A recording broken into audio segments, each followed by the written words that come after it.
Miguel Santana, our CAO, told the council is what I've been saying to the city for about a year. I've said that this $500 million deficit that we're looking at, and we've solved about $400 million of it, is just the tip of the iceberg. Next year, even if we solve everything in this year's budget deficit, next year we're looking at $400 million. The year after that, $700 million, which is why I wrote a budget letter just a few weeks ago and said to our city employees, said to our general managers that we're going to have to think out of the box. We're going to have to change the business model. We're going to have to cut services, but also prioritize our services. We're going to have to look at certain functions in the city and say, can we still provide those services?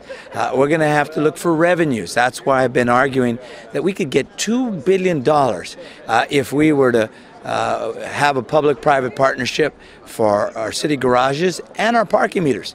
A lot of people have been opposed to that. Like the Chicago model. It doesn't have to be the same model. We can learn from their mistakes, but we need to identify new revenue streams and make some serious cuts. It sounds like the next few years that you're in office will probably be the toughest ever for a mayor. The toughest, most difficult budget years in our history, and that's why I decided not to run for governor.